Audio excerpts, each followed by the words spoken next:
Order this meeting of the Wendell Town Board of Commissioners. We're happy to have all of you here tonight. We've got some special guests in the room with us. We're going to be led in the Pledge of Allegiance by Police Chief Bill Carter.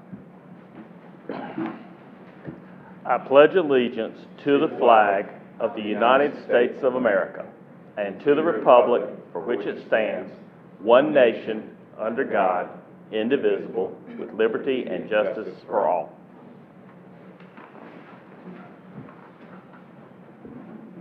Our invocation tonight, we're going to hear from Wendell Baptist Church,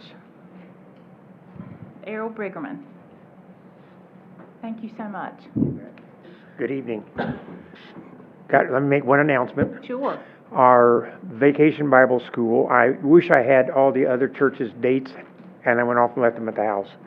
Wendell Baptist Vacation Bible School will be July 24th through the 27th. It's 4 nights, Sunday through Thursday, and if we're always looking for volunteers to help us, and we have cooks, we'll feed the volunteers during the time, because it's like from 5:30 to 8:30.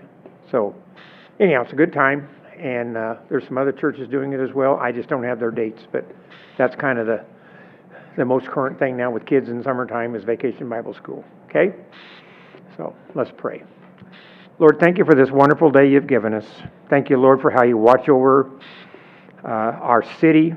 We ask you, Lord, as you watch over our country, Lord, and give us strength, give us guidance, give us direction. We ask you, Lord, as our councilmen here tonight have decisions to make, that they will all honor you. And we know, Lord, from the past that they always have. We just ask you, Lord, to bless this church, or bless all of our churches here in town, bless this meeting tonight, bless all the decisions they make, and basically keep your arms around this community, Lord, as we grow in you. For all these things we ask in your blessed name. Amen. Thank you, Errol. Do we have any adjustments to the agenda? If not, do we have a motion to approve the agenda? Motion to approve the agenda. Okay. Motion to approve. All in favor? Aye. Okay, we'll move into our public comment period. Citizens can participate in public comment or public hearings by signing up for public comment the night of the meeting if you're attending in person. Right before the meeting, and you have 3 minutes to speak. You can submit written statements to the town clerk, and those that are timely received will be read into the record for the length of 3 minutes. And you can request to call in the Uber conference line the night of the meeting, and for that you also have 3 minutes. Those things are also in place for public hearings, but you can speak for 5 minutes, so that's the difference. And we have one person signed up tonight, Barry Perry. Would now be appropriate or after 4A? If you would like to hold it until after 4A, that's fine. I'll let you do that. That'd be fine. Thank you, Mayor. Sure. Do we have a motion to approve the consent agenda? Madam Mayor, I have one question about the consent agenda. Can I ask town staff for some clarification? Yeah, sure. Item 3D was a annexation for 2 parcels that I remember came to us as a board early this year. Times are foggy. Were these the same 2 parcels we voted on earlier in the year?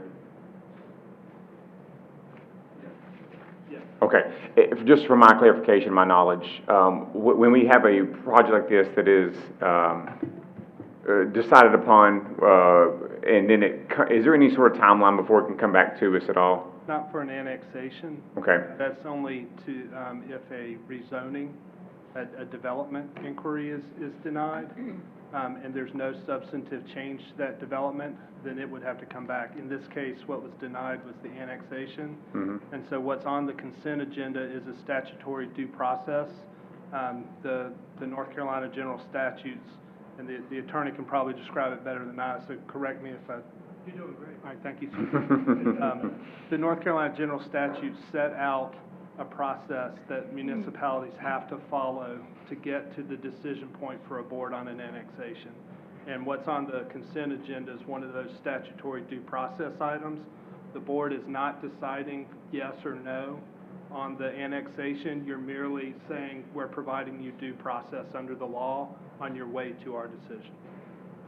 And then just one other question, I'm sorry, and I know this is going a little off topic here, but you use the word substantive changes. Is there any sort of definition of what that would look like, just just from my knowledge, so I could help out if this comes up again? Or is that a eyeballing thing? I'm gonna ask I'm gonna defer to the planning director to Okay. talk about if a conditional rezoning or rezoning was denied, what would be substantive under the UDO? Yep.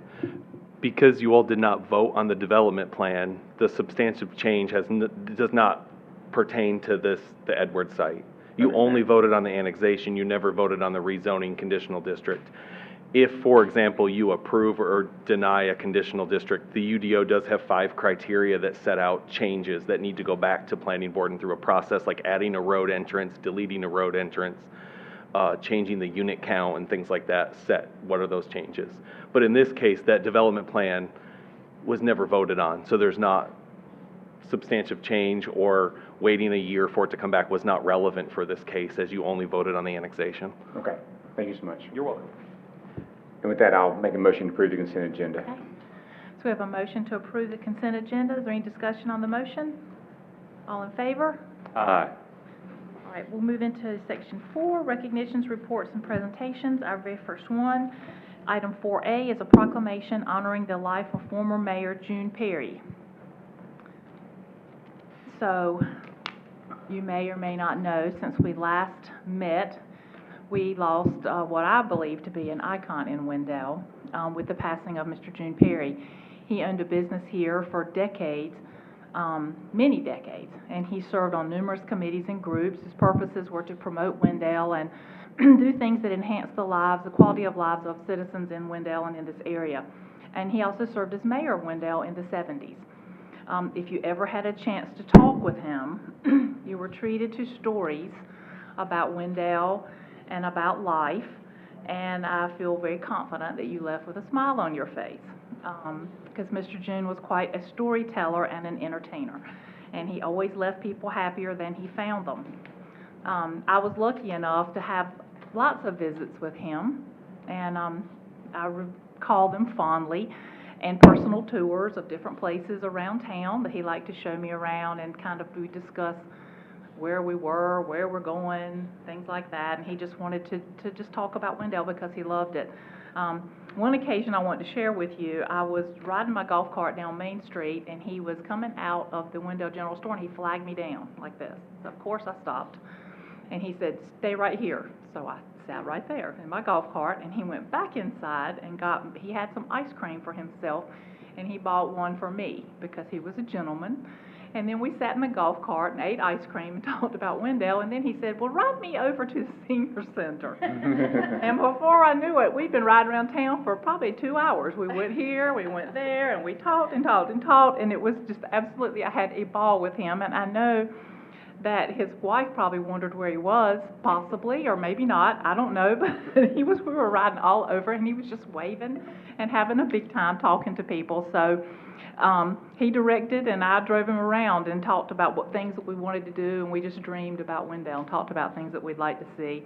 And when I dropped him off and took him back home, as I said, I was smiling. So he left everybody with a smile. I treasure that, and so I just wanted to share that with you since we're honoring him here tonight.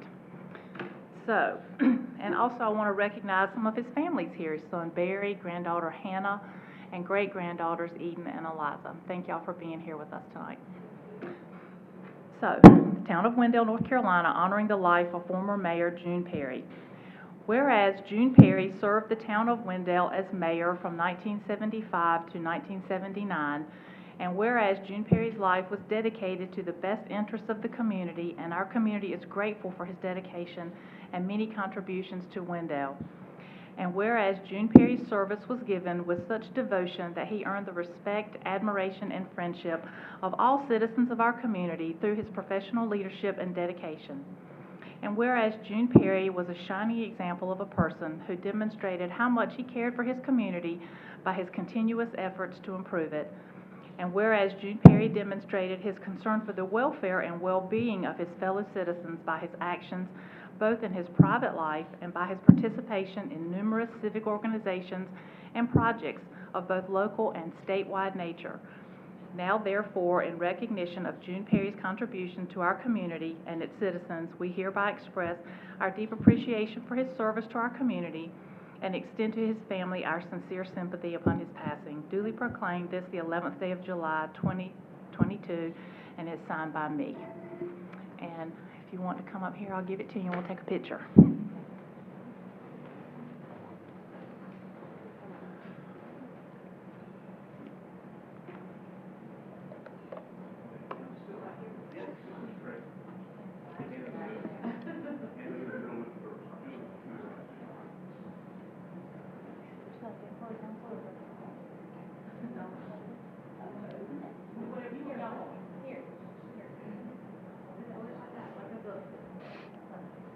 All right, y'all ready? 1, 2, 3. Okay, I'm gonna grab one with this one. One more.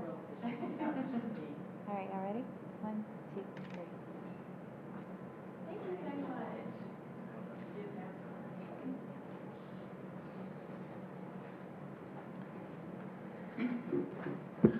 First, let me thank the mayor and the town board for your kind words.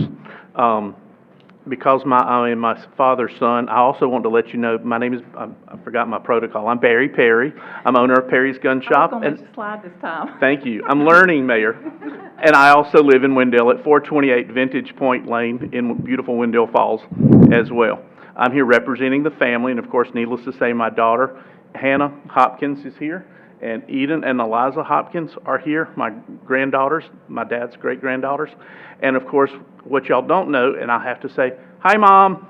I can assure you that every Monday night that town has a town board meeting. My mother is home, still addicted to town board meetings, and is still watching the town board's meeting. I hope she gets a So lot of mind your entertainment manners, from them. because she's watching and she'll let you know. But in any case, since I'm my father's son, the night would not be complete if I did not tell a story that would put a smile on your face. May I assume that our two board members are missing tonight due to the Wendell All-Stars game? They are at the, yes. Well, Mayor, I have to tell you, I don't know if my father ever told you this story, but back in the 1970s, my father being the mayor, they sat down and they had a very important board meeting that night, and everyone had a very legitimate excuse, but they did not have a quorum. And y'all can know how difficult that is when you have time deadlines and things have to happen. Well, my dad very quickly thought for a minute, did a couple of mumblings, took about a 5-minute break, and found out that one of the town commissioners was the umpire at the baseball game at Thompson Field, and was actually the umpire behind home plate, and it had gone to extra innings. At that time, Ira Fuller was our chief of police, and my father took a brief recess to send the chief of police on a police car to escort him back to the town office so he could sit with the town board, make that vote, and get back to the town board meeting. So, again, many, many fun stories from there. I probably have too many of them, but again, thank you so much for that. I can tell you that the only thing my father loved more than the town of Wendell was his family, but he loved the town of Wendell as much as anything. He loved being the board. He's spoken many, many times. Keep in mind, that's been almost 50 years ago that my father was the mayor of town. And every town board, he has been so proud of your enthusiasm, your commitment to the town, and looking forward to that. And all I can tell you is you have some big shoes to fill as well. But as long as you keep the town of Wendell #1 in your heart, I'm sure we'll all have his support as well. But again, thank you very much. Thanks, Barry.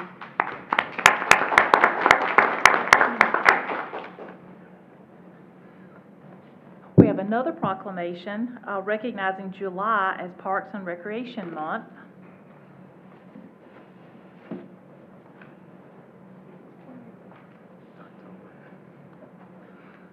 So, this is Town of Wendell, North Carolina, recognizing July as Parks and Recreation Month. Whereas Parks and Recreation is an integral part of communities throughout this country, including Wendell, and whereas Parks and Recreation promotes health and wellness, improving the physical and mental health of people who live near parks, and whereas Parks and Recreation promotes time spent in nature, which positively impacts mental health by increasing cognitive performance and well-being and alleviating illnesses such as depression, attention deficit disorders, and Alzheimer's. And whereas Parks and Recreation encourages physical activity by providing space for popular sports, hiking trails, swimming pools, and many other activities designed to promote active lifestyles. And whereas Parks and Recreation is a leading provider of healthy meals, nutrition services, and education. And whereas Parks and Recreation is fundamental to the environmental well-being of our community. And whereas our parks and recreation areas ensure the ecological beauty of our community and provide a place for children and adults to connect with nature and recreate outdoors.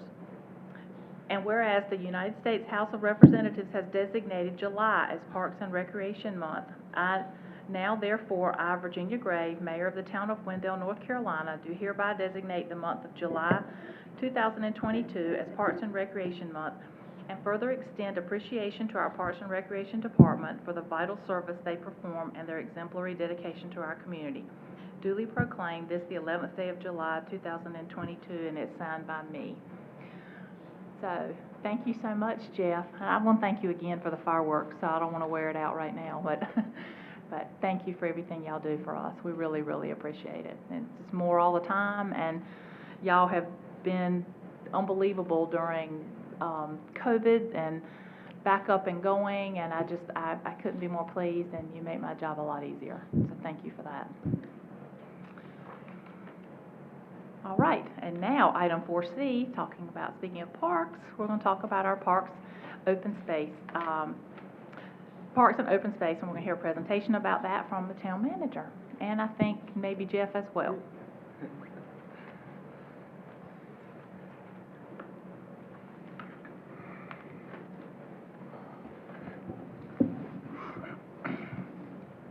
Right. It's an exciting month. It's Parks and Recreation Month. Jeff knows, and most of y'all know, I started out sweeping gym floors in a Parks and Recreation department, not too far from here. And so I've got a special place in my heart, and understand the special dedication that Jeff and his staff take to help people recreate and find peace in open spaces around them. And it's important for all the reasons you mentioned, Mayor.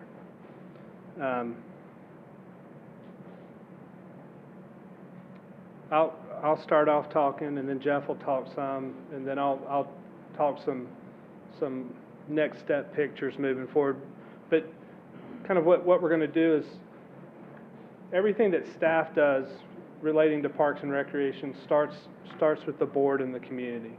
It's the adoption of plans. It's y'all placing value on an issue and thus setting policy.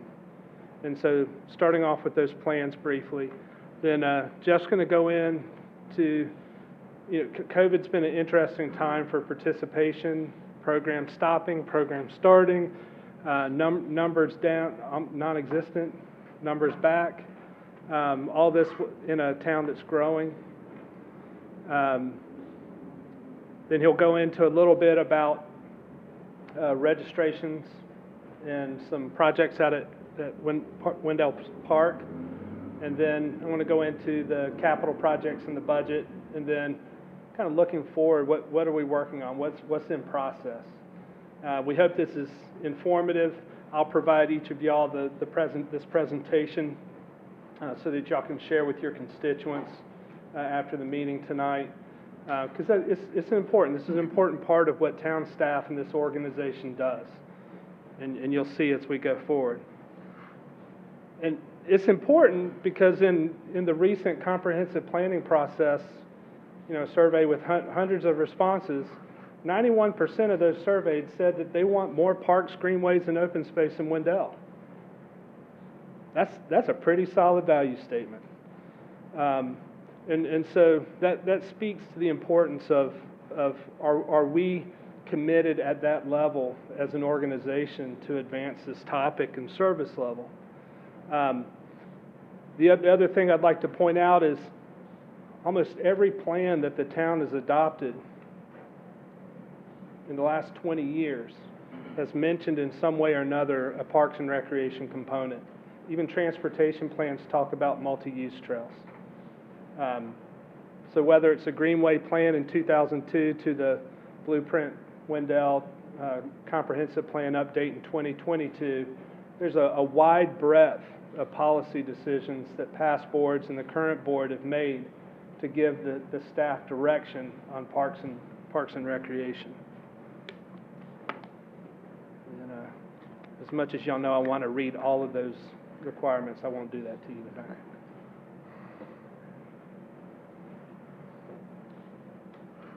People talk a lot about the impact of things on property. One thing that is a measured statistical benefit to property values and quality of life is the proximity and amount of open space that people have in their life.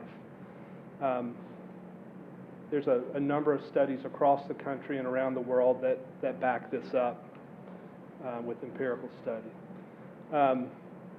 And that's important to say, because a lot of people just see the kids on the field, and they go, that's important for those people. But having that open space near your house adds value to your property.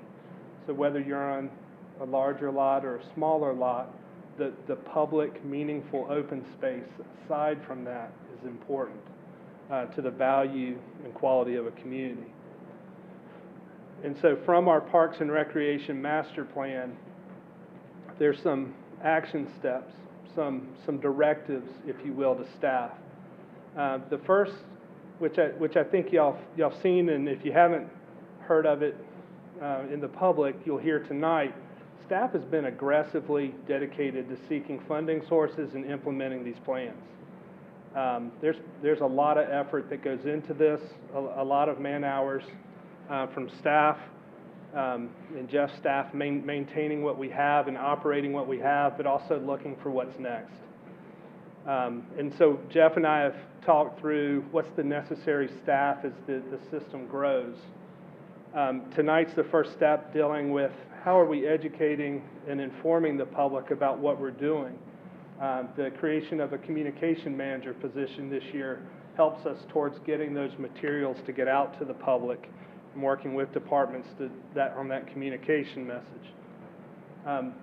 Implementing to expand beyond a single park system to a multi-park connected system with multiple facilities where everybody has some form of meaningful open space and recreation within a pedestrian or bike experience from their property. A public one, not a private one closed off to some people. And so that's a meaningful transformation in how we provide service in parks and recreation. And those connections between those parks are vital as well. Large feedback on connecting different parts of the community, being able to get places on golf carts or walking. We received a lot of positive feedback just for special events and how we promote pedestrian and bicycle and golf cart access to our special events and not just focus on cars. All of that's important, and all of that are those policy directives within our Parks and Recreation Master Plan. Jeffrey.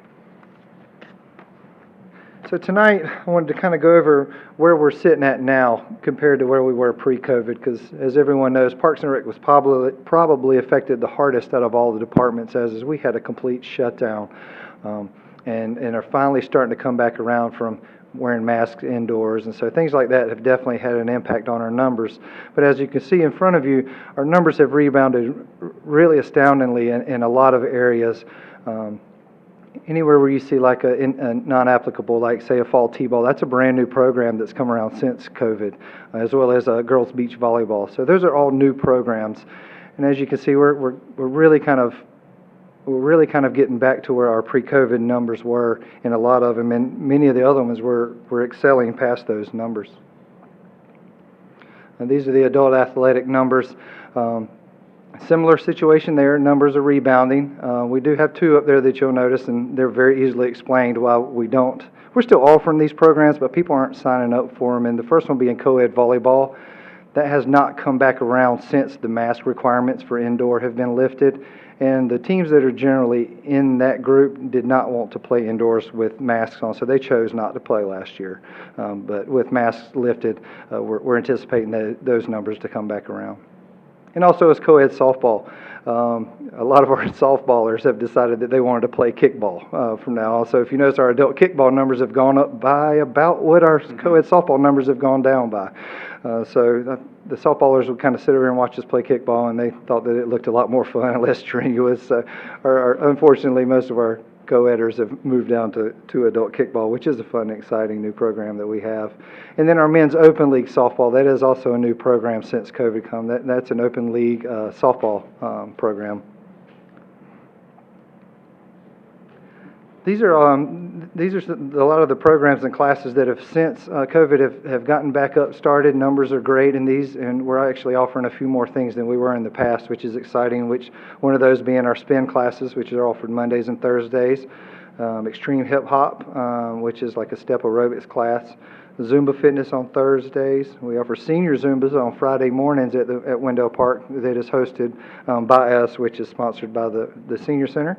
The community garden, which there is a registration process which you go through online, but it's been very organized this year. They've had a really strong year as far as the help that they've been doing, and has allowed Kelly to pull some time away from the community garden because it was really eating a lot of her time beforehand, especially this time of year as we're finishing up spring ball. She was really kind of torn in too many places at one time, so she's really got a strong group that's kind of taken that weight off of her.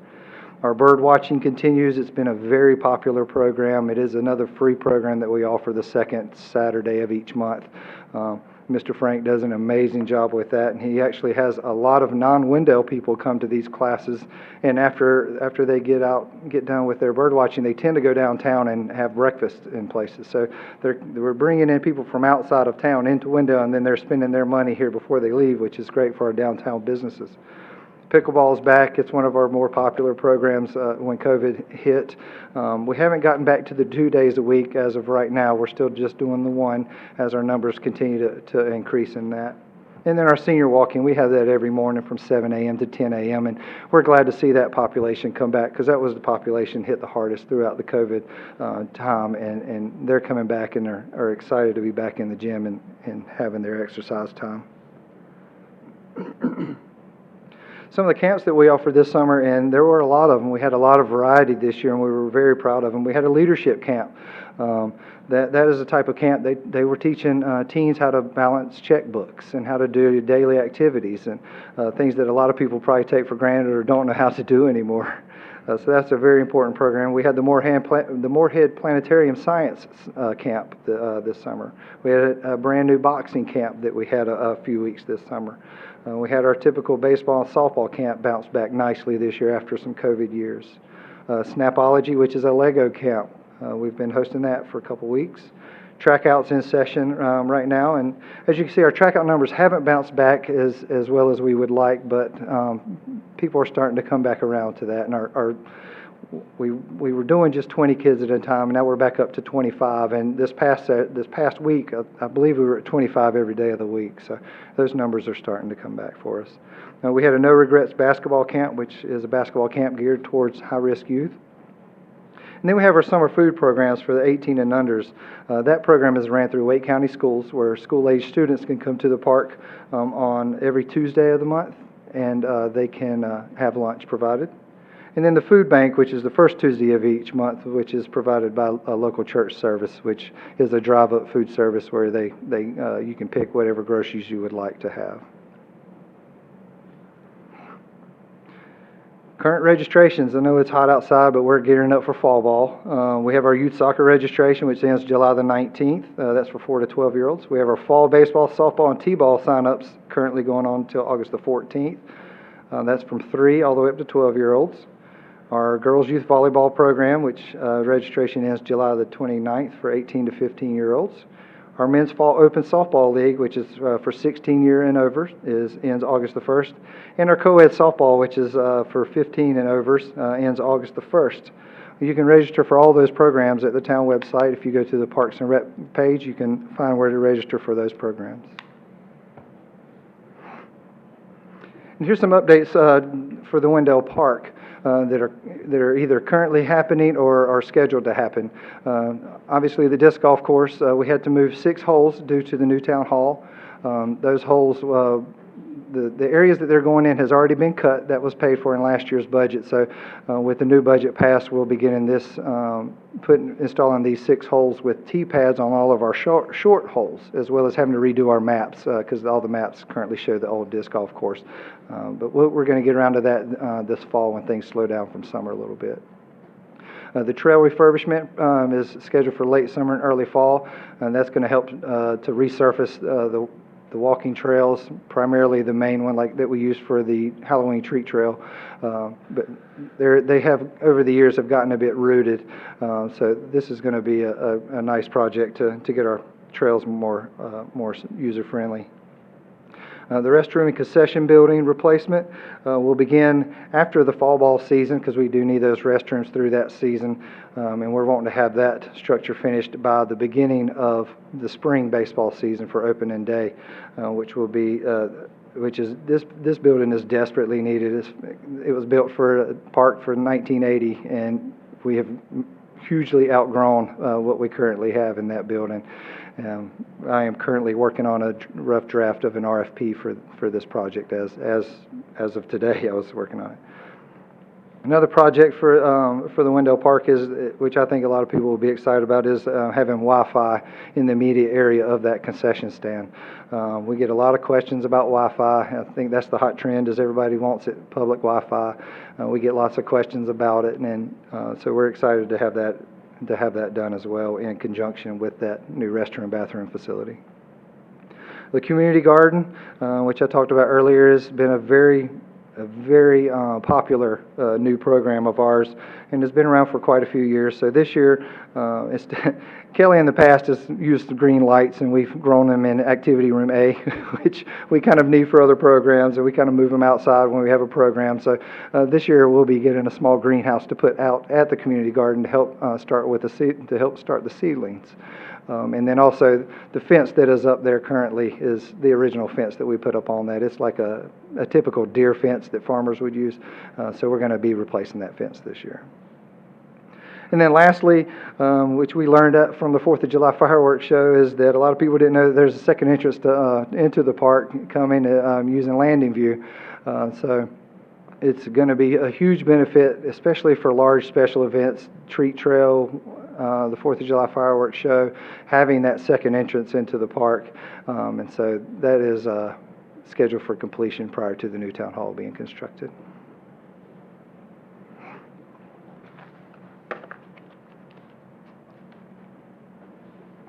Thank you, Jeff.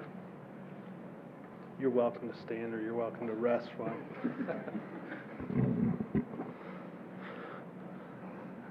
Yeah, the trail refurbishment, I know a couple people have asked about the giant mounds of dirt out there near the trailhead, and that's not a new species of ant that's moved into the park. It's the topsoil that we're going to be putting over the trails, so we're not damaging the trees, but building up the trail bed prior to putting the mulch over the trail surface. So a more tree-friendly method of improving the trails out there.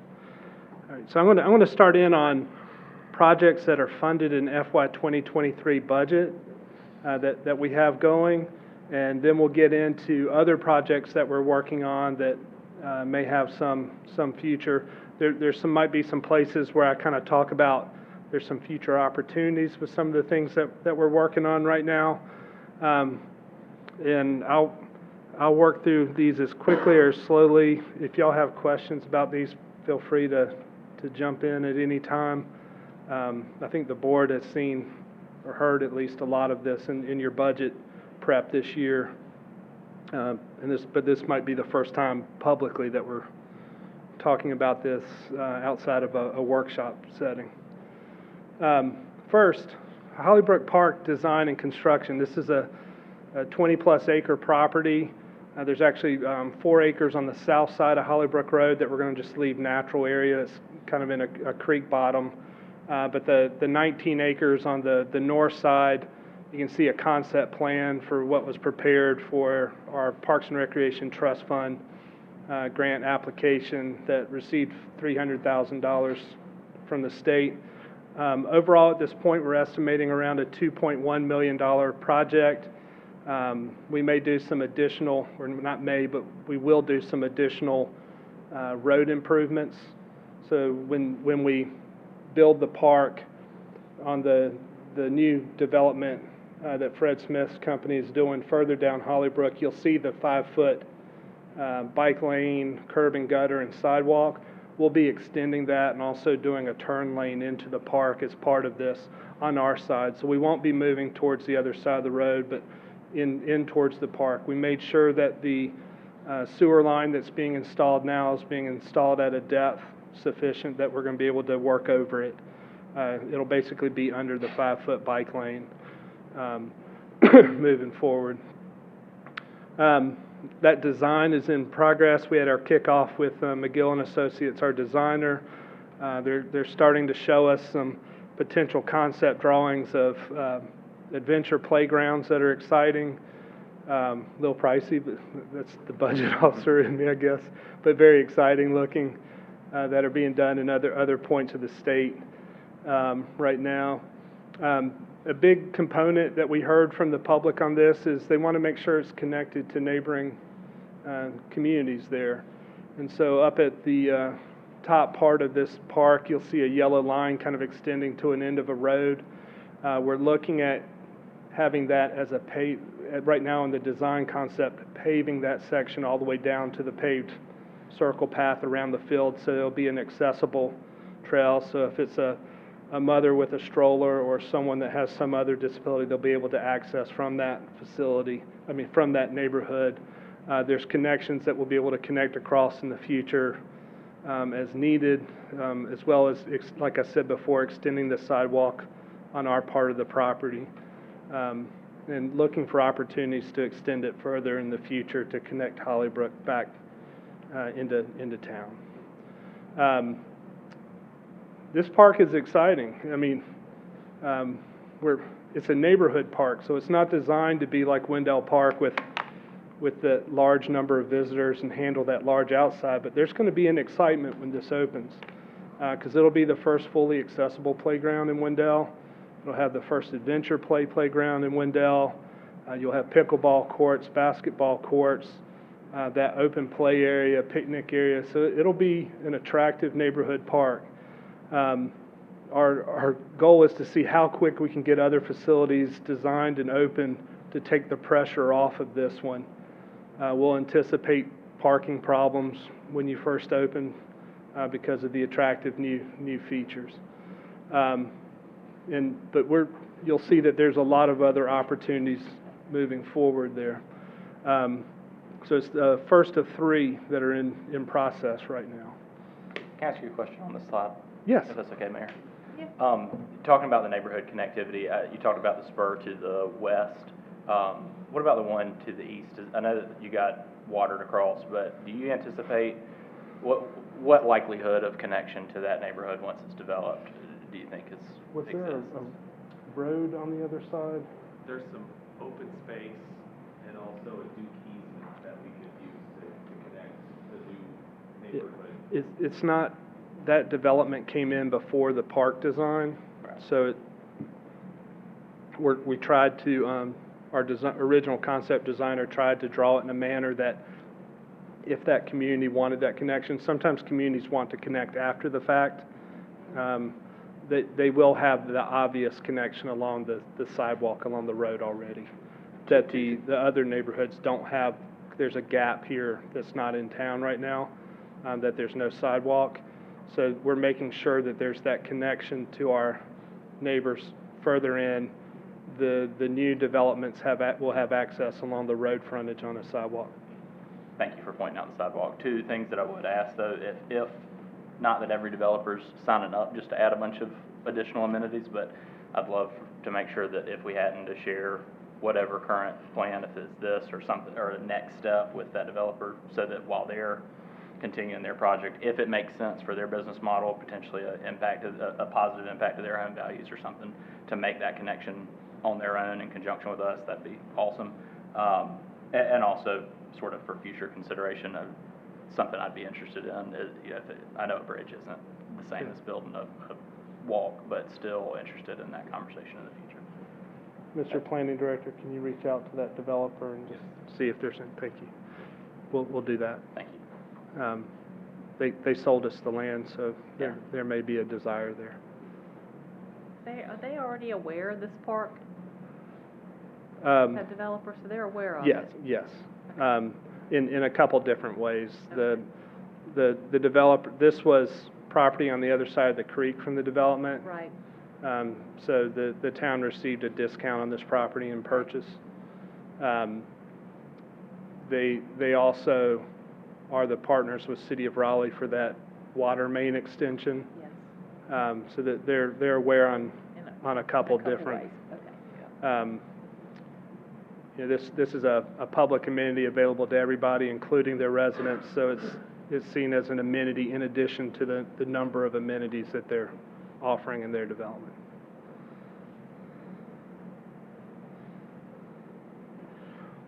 The next is Main Street Greenway design and construction. And there's $650,000 currently budgeted in FY23.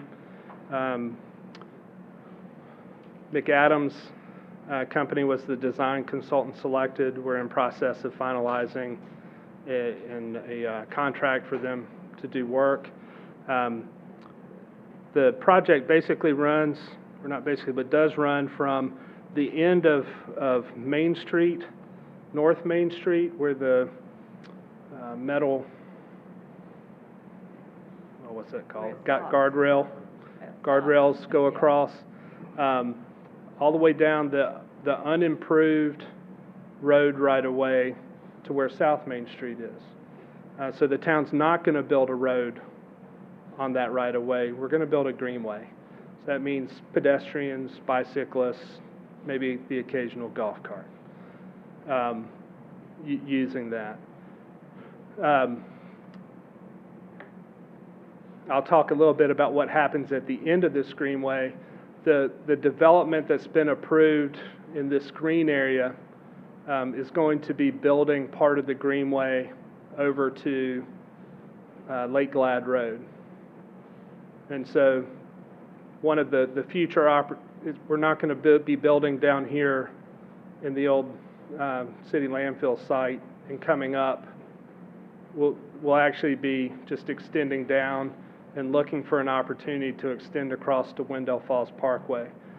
We see this as one of the connections from our downtown area to Wendell Falls Parkway and Wendell Park moving forward.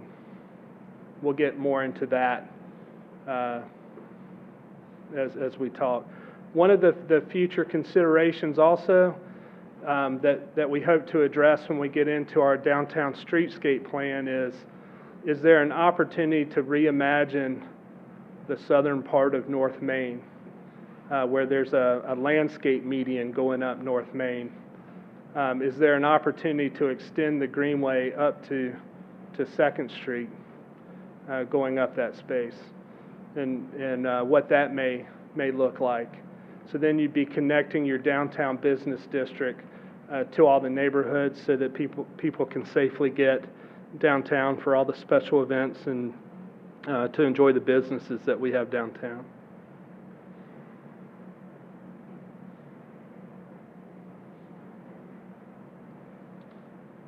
Carver Field, this is the last of our ball fields that need refurbishment. It's a relatively small number project, but no less important.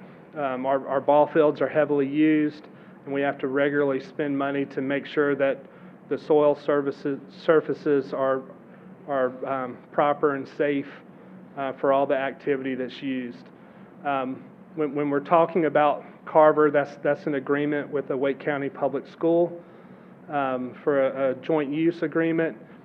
And so there's opportunities when we start thinking about Buffalo Creek, about how do we connect Wendell Park to this park facility moving forward. So we'll get into that shortly. And here we are. Buffalo Creek Greenway design.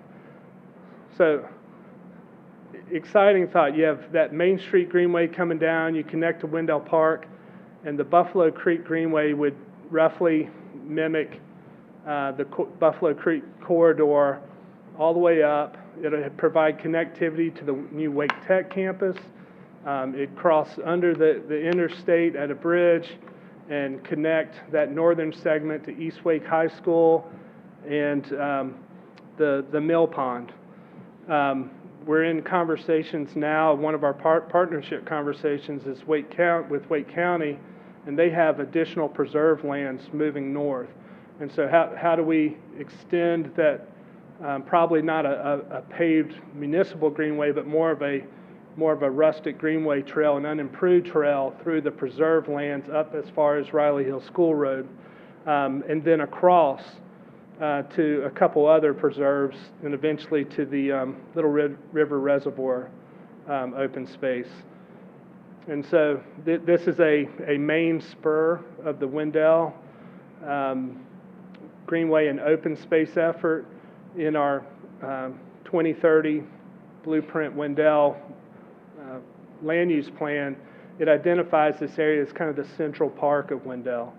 And so it'll give us a pause in the middle of our community when Martin Crossing up near Sheets and downtown and Wendell Falls grow together.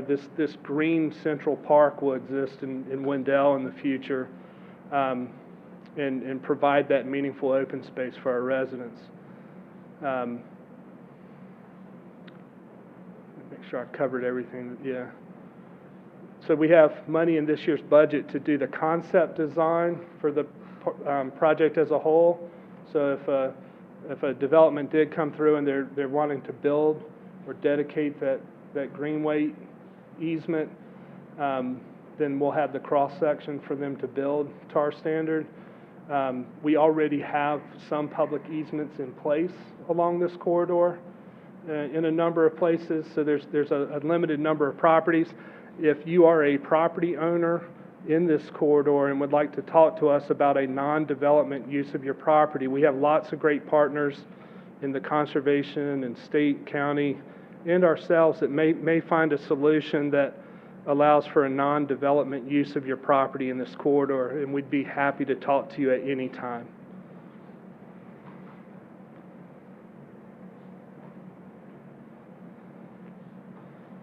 Which somehow segues right into the next slide of open space acquisition funding.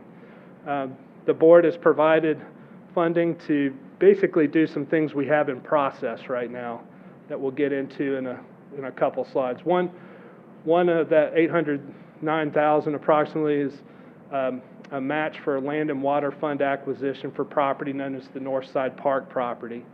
That's approximately $700,000. That's in partnership with the Conservation Fund, requesting state funding and $693 approximately. And then we'd be using some other property we're obtaining as a match. And the three things together, our funds, the match property, and the state funding, would allow us to bring down basically a 54-acre neighborhood park that we'll talk about in a minute. It also provides some funding to talk about another project we'll talk about, some Wake County property, 120 acres next to Wendell Park. 7 acres is actually right here. You can see there's a line right there. That's a creek. The creek that runs down back there, this is 7 acres that actually abuts our lower parking area in this field. So this is a good place for either a future recreation center of some sort or another ball field, and we'll talk about what that may or may not mean moving forward. But the additional funding there allows us to pay the county to use that as an active recreation use rather than it being put in the conservation easement. And like I said before, just because these dollars may be accounted for, come talk to us and let us be creative and find ways to find some open space funding to preserve more important land in the Wendell area. One of those lofty goals is Wendell really has an opportunity fairly easily in Wake County to have more open space and recreation land per capita than any other municipality. I'd like to do the numbers to see where we are now within our jurisdictional or within a certain distance of our jurisdictional area. I'd argue that if we're not number one, we're awfully close, and we want to be number one in this. Arguably, if we can be the #1 municipality between 95 and 77 in the urban crescent of North Carolina, that would be an excellent thing. If you go back to that, how important it is to our constituents, what that means for the value and quality of life in our community, that's not an aspirational goal. It sets us apart as a place people want to be and be part of. Okay, so next property. I know the town and the county have been eyeing what was known as the Wake Equity property adjoining Wendell Park, so it's kind of going up creek on Buffalo Creek, running here, Wendell Park, downstream here, end of Industrial Drive there. So this 120-acre parcel was purchased by Wake County using their open space program bond funds within the last year. And we started talking with them about what that means from a town, because this is obviously in the middle of town looking forward. And so the whole 120 acres is in process to be added to Wendell Park at this point.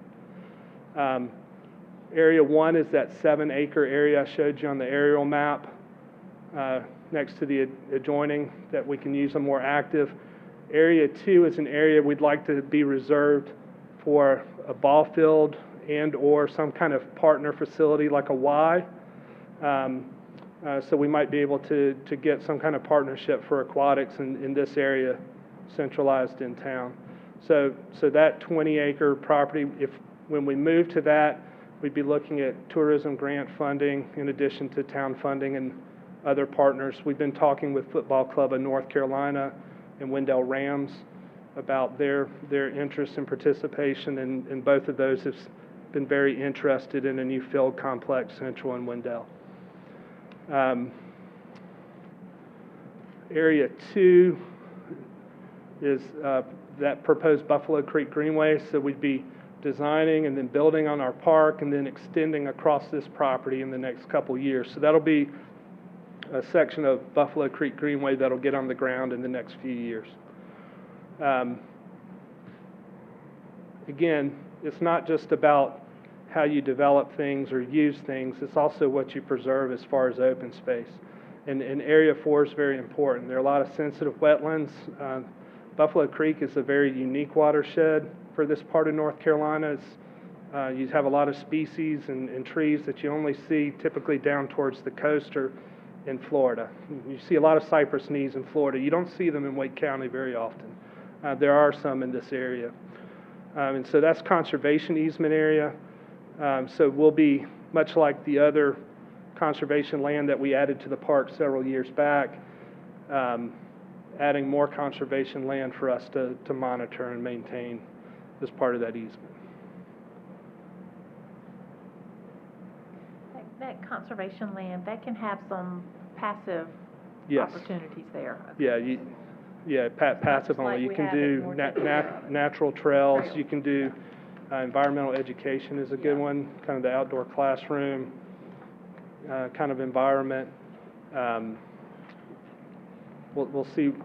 There is some water, so you might get into some form of canoe kayak access like you do on a Robertson Mill Pond. Bird watching. Bird I was watching. getting ready to say, Mr. Doherty, you're Very- all over that. Very popular in that area.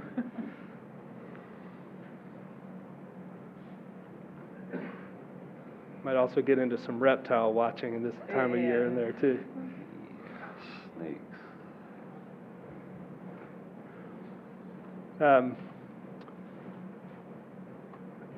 The working title of this is Northside Park because it happens to be on the north side of downtown.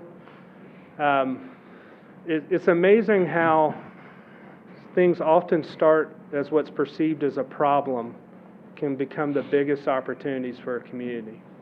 And so it's one reason why staff doesn't necessarily view things as problems all the time, but we look to see how we can take one issue and turn it into something else.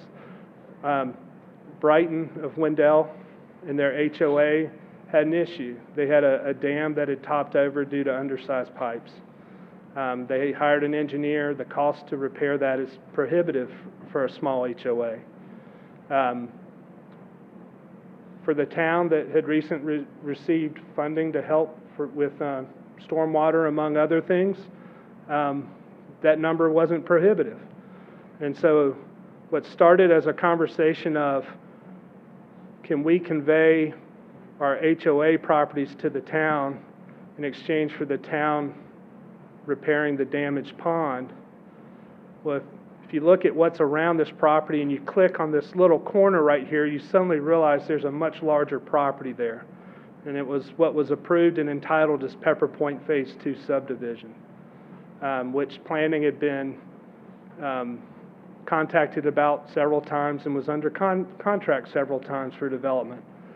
The last time it fell out of contract, we were waiting with Conservation Fund, and our conservation partner swooped in and purchased that property. When the Conservation Fund does something like that, they're often a holding entity to hold it until state or other local funds can be brought to bear for it to enter public or other conservation ownership. In this case, when you take those properties and add it, you end up with a little over a 54-acre neighborhood park that rims all of our northern neighborhoods, basically from Marshburn to Old Zebulon. So it gives that pause again between the older part of Wendell and any future growth that may happen. It also provides an opportunity for a transportation plan project to happen.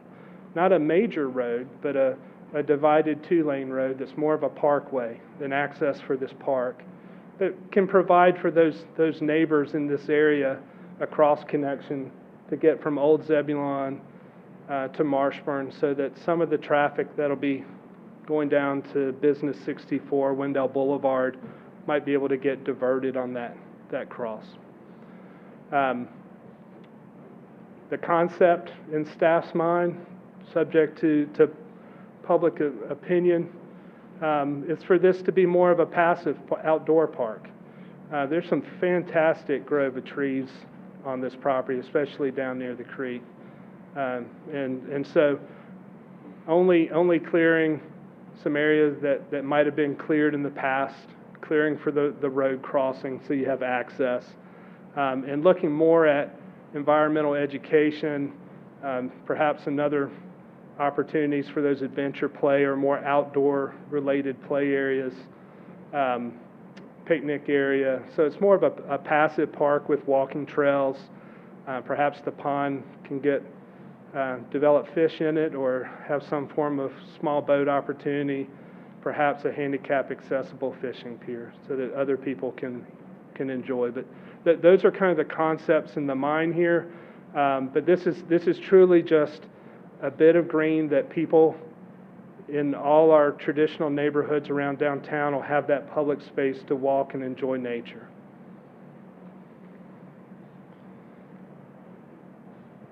Okay, give me a few more problems like that and let's see what we can do.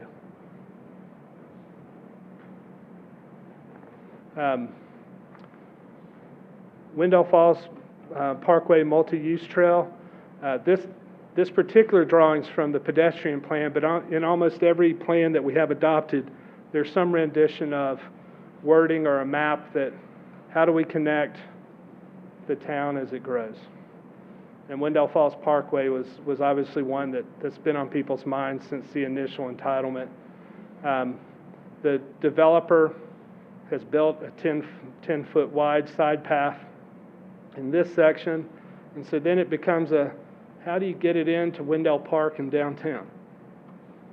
And we're going to see the first private section of development-driven side path since that original Wendell Falls development happening next to the Wendell Country Club. When those townhomes go up, they'll have a side path from Buffalo Creek up to Jake May Road. And each development that's been approved in that area has that side path on it. And so as the development connects the two parts of town, then you'll have that connectivity along the road. Now, staff's also been acquiring a recreation trail easement off the road closer to the power line easement that goes through there as well. And so there'll be more of a off-the-road recreational trail, and then there'll be the on-the-road more transportation connecting.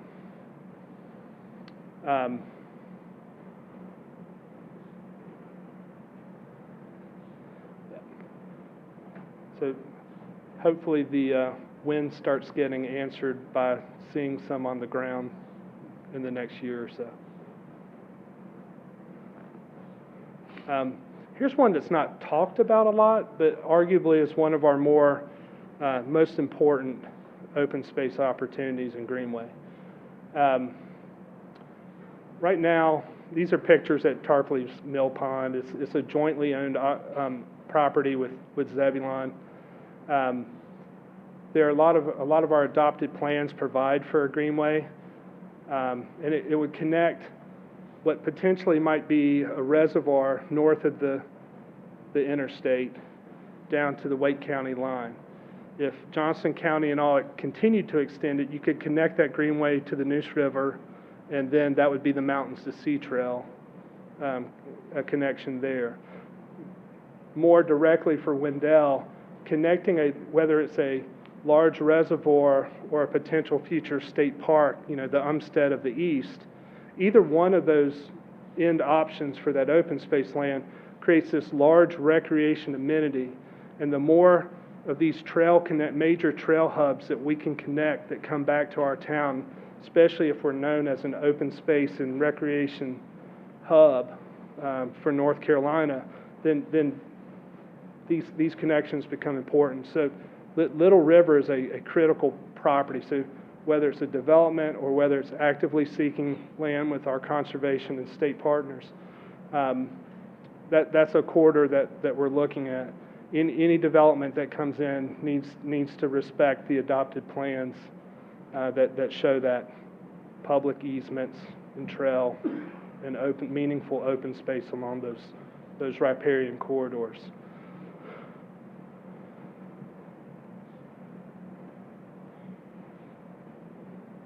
Plus, Chuck Flink and Greenways Incorporated, the trendy Greenway design firm of the 1990s and early 2000s who did y'all's master plan, thought it was a great idea. So if Chuck thought it was good, then it must be good. Next neighborhood park. So third neighborhood park if you're keeping score at home. Main Street Neighborhood Park. This one is 8.38 acres. It'll be adjoining a public works expansion here, but there's an existing pond on the property, a stand of hardwoods up through the area. There's a prior disturbed area close to the south part of Main Street. This is that little stub of Main Street that goes down to Boxley and over to Hollybrook to the right of the screen.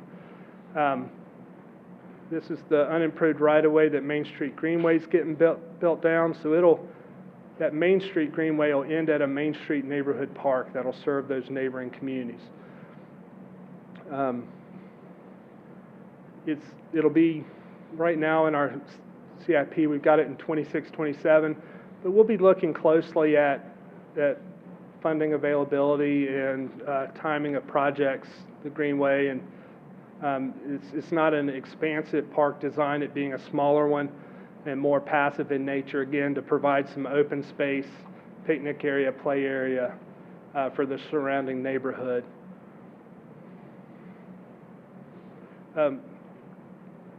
Boxley doesn't have a sidewalk right now, but what a missing link. Would love to hear from that community. Being able to connect a sidewalk across to Hollybrook, then they would safely be able to get to Hollybrook and cross and go to Hollybrook Park or to the park here. So that could provide a safe means to connect a couple neighborhood parks in this area.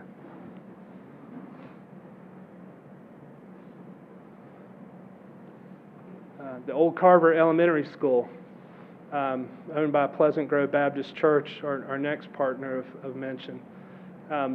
What a great opportunity. You have this old school, one that's been renovated here and currently in use, but the old historic part of the school hasn't been restored yet.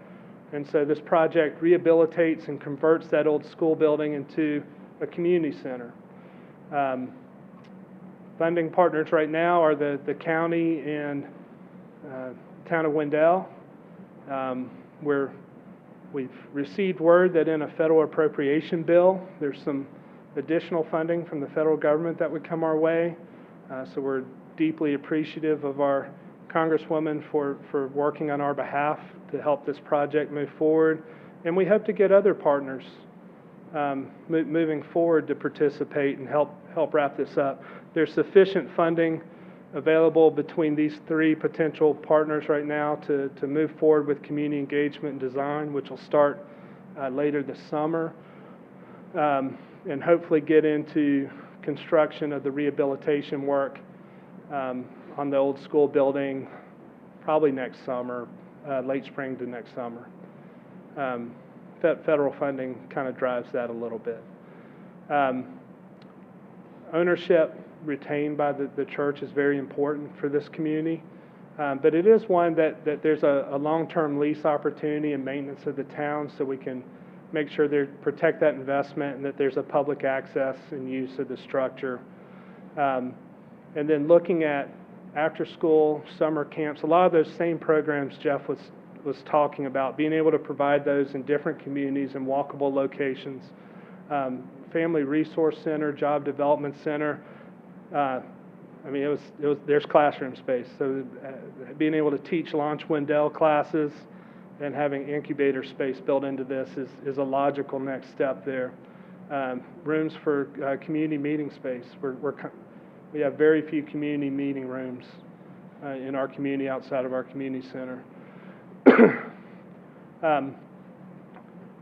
Whether it's on this site or nearby, part of the conversation with this community becoming more inclusive and part of our town and making our town whole deals with senior housing, allowing community to age in place.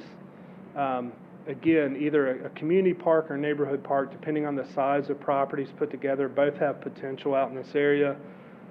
Even the potential for a school site in this area. We're a growing community. The school system is looking, and there's a few properties out in this area that would be suitable for that. All right, last two slides.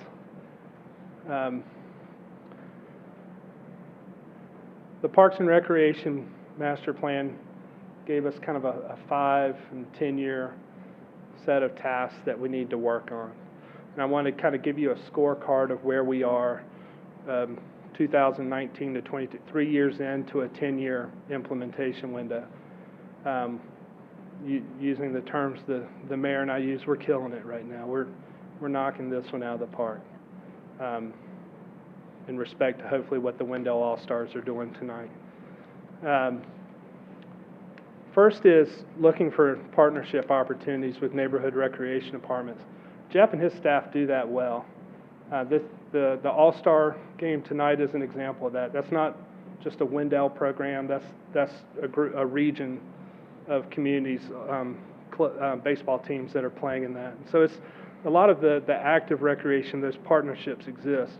It's the other relationships that we're working on, and so where we've worked to strengthen is Wake County with its open space and Greenway funds available. Looking at the YMCA, fewer and fewer towns are getting into aquatics, but that is a space that the Y and their centers do, and so how do we build those partnerships with other aquatic facilities in our community as well if they have an interest in that conversation?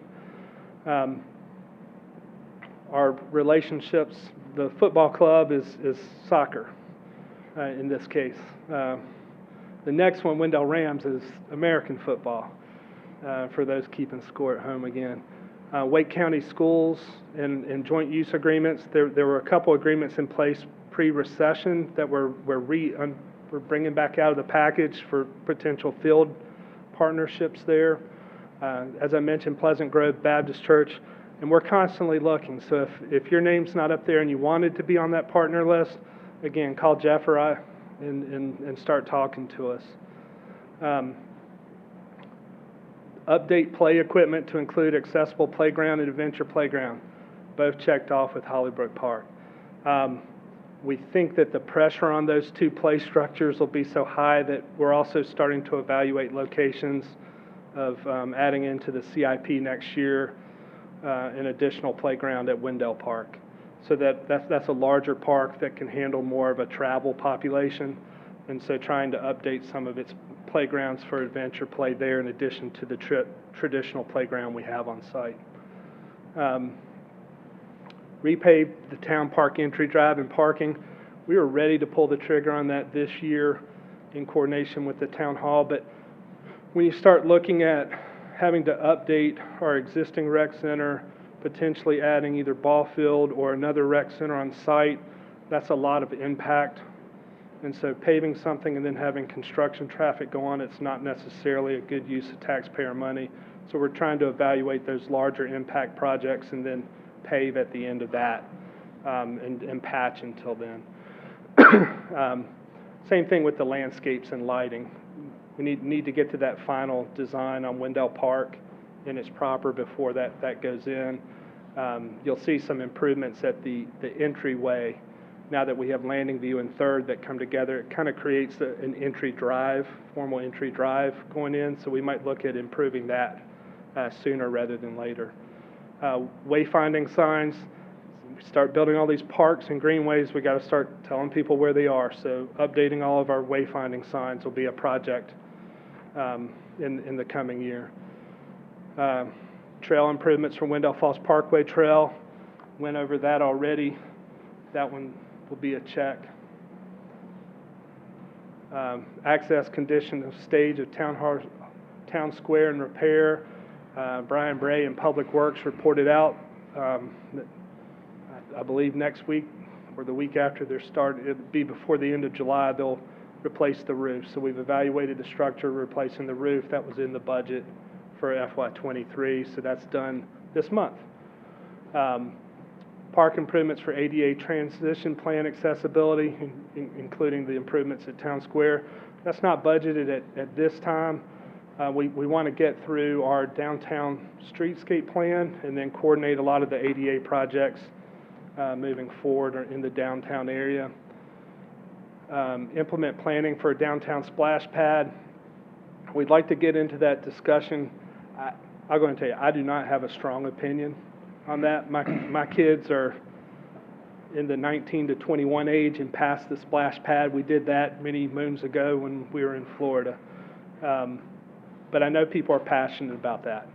And so as part of the downtown streetscape plan, I'd like there to be that conversation about, is there a downtown or a Wendell Park location consistent with adopted plans that would be a good gathering place for that type of use. And then once, much like the town hall, we decided where the town hall was going to be, and then we moved forward. There is design and construction money in 24 and 25 in the town's capital plan. Implement just the acquisition of the 3 neighborhood parks. We should complete all of that this year. So by year 3 of your adopted plan, put it in the plan, we'll get it done. We'll have the 3 park properties acquired and hopefully have 1 constructed within the year. And hopefully more. We need a lot more. When you look at the need plan and your goals to have that walkable access to parks and open space, then it means there's more than those 3 over a longer period of time. Greenway trail development, went through a lot of that. A lot of main collectors and connectors there on this list that we've talked about. Construct a new picnic pavilion at Wendell Park. That's a future budget year to add in another picnic pavilion. With COVID, the gathering place became less of the priority. We did more of the dispersed picnic area in the Pecan Grove instead. Construct the 3 neighborhood parks in the 10. We got 2 budgeted within the 5-year, and we'll solve the 3rd in a like time. And then the last thing in our 10-year window, develop a new community park to the north or west of downtown. And we're still looking for the right property on that. That's challenging, but again, if someone knows of their property that might be suitable for a community park, Jeff and I welcome that conversation at their leisure. And I do believe that's my last slide. Well, Jeff and I'll keep coming before the board on hopefully like a twice a year, so that we can keep the public informed about, the board informed about the numbers and the projects, and the public aware of what's available, when the registration periods are, and projects that may be of interest in their area. And that's a lot really quick, and y'all have asked me a lot of questions in the past on this, but if you have any more tonight, I'd be happy to take them. And Jeff's here if you have questions about the numbers. I have a quick comment. I want to echo that we are killing it. I feel like I can't say that enough. That's just unbelievable. Unbelievable. One of the bullets, landscape and lighting at the Wendell Community Park, I'm going to go ahead and get it in a plug because I'm going to jump in early. I would like to consider, when that time comes, just make a note to remember some outdoor classroom space. I've seen that a lot lately at a lot of parks, and maybe a pollinator garden component. I think that would be a nice thing to add. Pollinator's actually been discussed with Frank from the bird watchers class. Yeah, he's discussed it with me. Yes. Can you tell? Yeah. So I'm putting in a plug for him. Yes. So I would, and that, neither one of those things are high cost items, but they would, I think, bring a lot of, would be nice enhancements. Kind of easy things to do, don't cost a lot, but create tremendous enhancement. Our biggest thoughts with that is if we're constructing a new community center or refurbishing another one for another purpose, you know, if the existing community center became a senior center, refurbished to a senior center and was ADA accessible, and then there was the new recreation center that had more court structures in it that's more needed for a young population like ours, then where's the appropriate place for that pollinator garden? Is it near one or the other? Would we be tearing up something we put in? Right. No, 3 I years get it. ago? I'm getting it on your radar. I think I'm just working for Frank up here. I'm getting it on your radar because he would love that. You know, probably one of the next steps for Wendell Park is to kind of update the concept park plan, if you will, the master plan for that park, and then that would help us pick off some of that more low-hanging fruit in a shorter time. Yeah. So Jeff will probably see if he can either save some money and update it this year or get it in his next year budget request. We'll see how creative he gets. Hey, you're not that busy. Just go ahead and get started on that, maybe. All right. Any other comments from the board? Yeah, can I pile on the Frank comments for a second?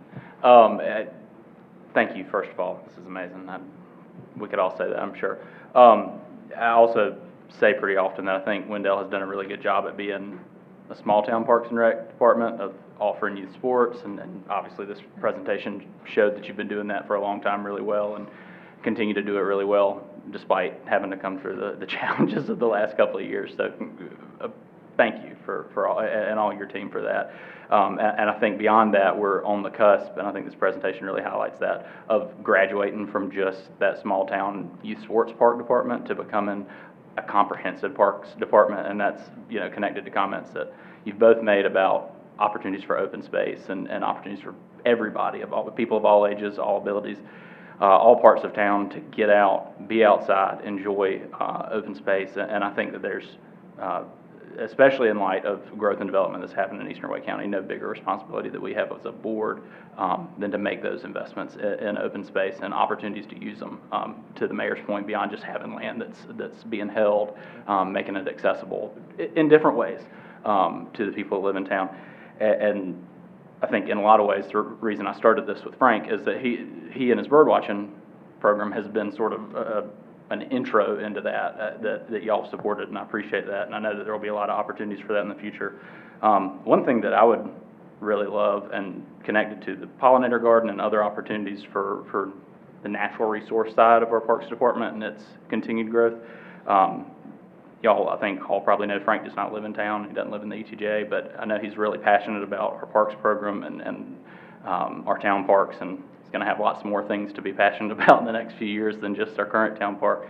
I'd love for us to consider making Frank, and this is something he and I have talked about, I'm not just making this up right now, and I know he's talked to others of us too, an ex officio, non-voting member of the Parks Board, as long as the birding program is active, and I think there's a way to connect it to that. That's something, I don't know whether that's something that your mayor or staff interested in entertaining tonight, or something that you'd like to come back and talk to us about at another time. And I'm just speaking for myself, I don't know everybody else's opinion on that. If we can have some time just to evaluate and talk about that as staff, since it's new to us, Sure. then we'd be glad to bring it back to the board. He has unbelievable credentials. Yeah. He's emailed them to me a couple times. Yeah. So he'd be a great addition. All right, anything else? Well, since everyone's commenting tonight, I want to say thanks for all the hard work and getting it done, and looking forward to the restroom and concession stand in the park, which I was there in 1980 playing Little League baseball myself as a kid.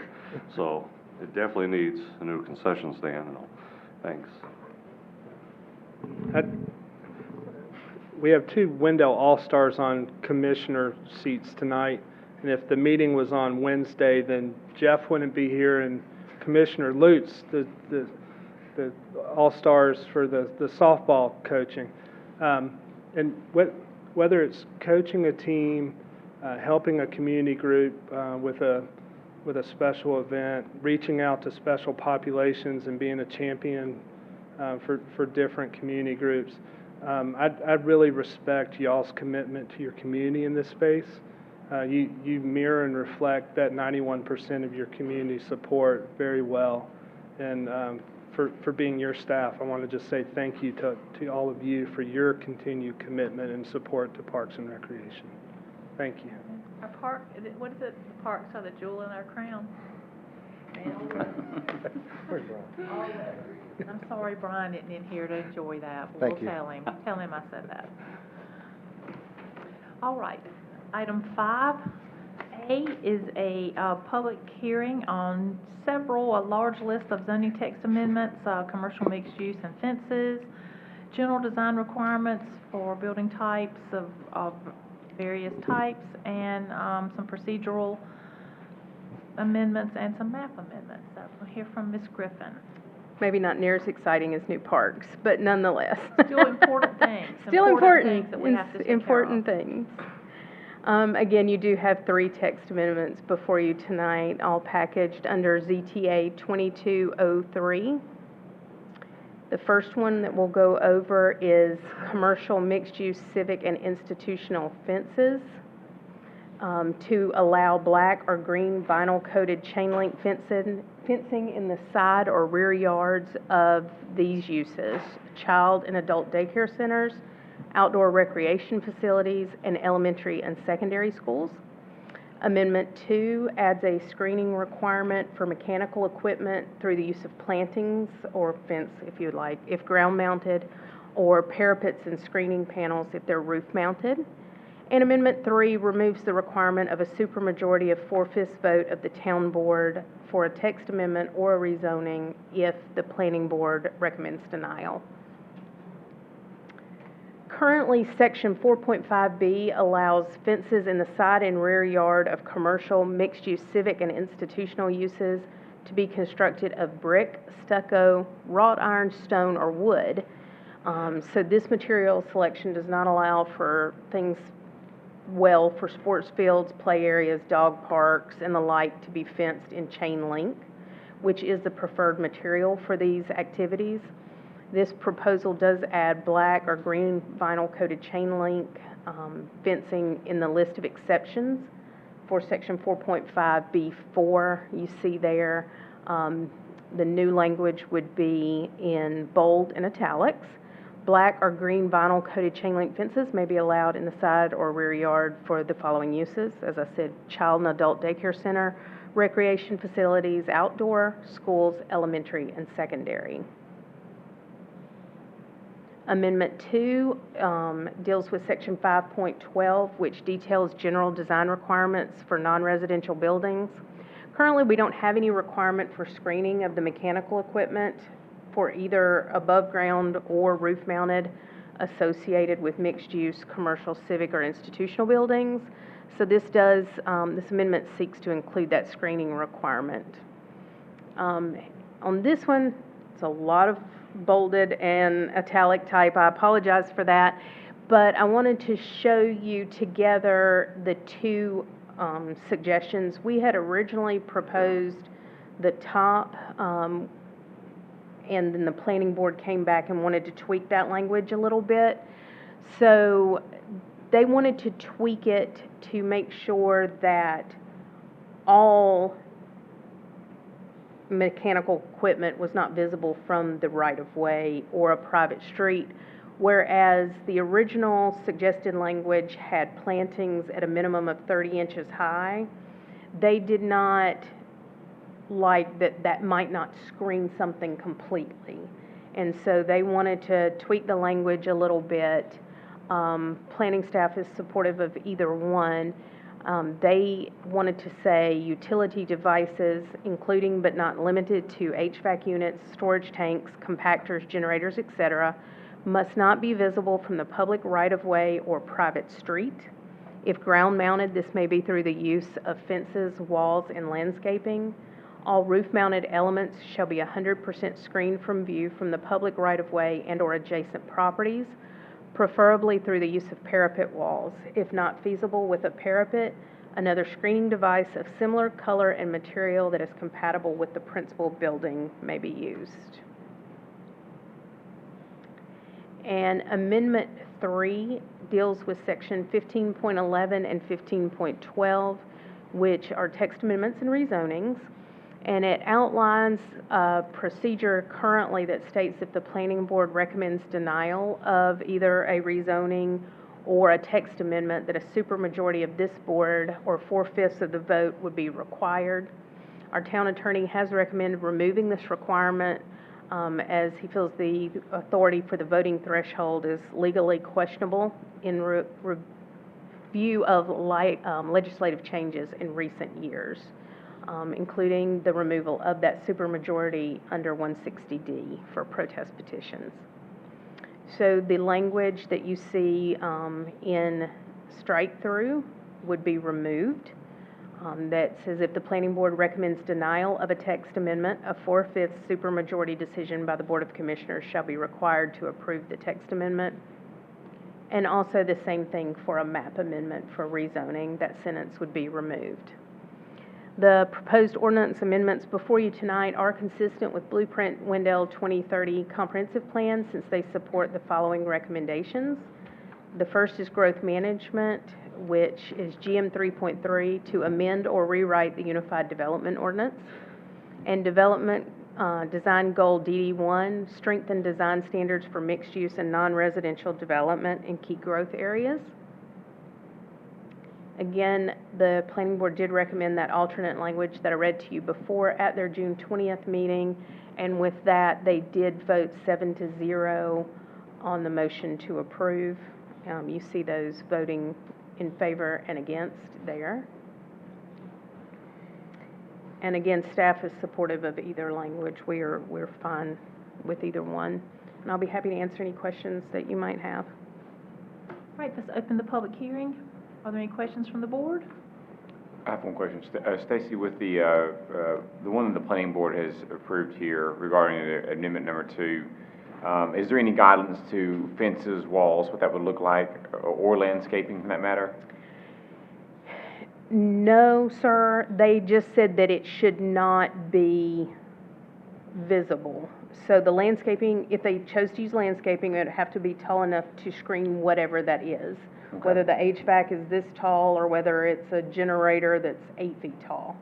The fencing requirements for the type of building that it is would still be in place. Okay. So if it's... If you put a shrub there, does that give you a time frame that it has to grow, or? Not under the language that the planning board recommended. They wanted it 100% screened at the time of planting. What about solar panels and stuff? Those would be roof mounted. Okay, so that doesn't, no, you don't have and to they're block. flat. to the roof. This would apply, yeah, this is for, Just ground. well, this is for institutional buildings and things of that nature. So the roof-mounted elements for commercial buildings, we would look at something like the HVAC units being up there and having parapet walls that would hide them with the relief of the building. Any other questions from the board?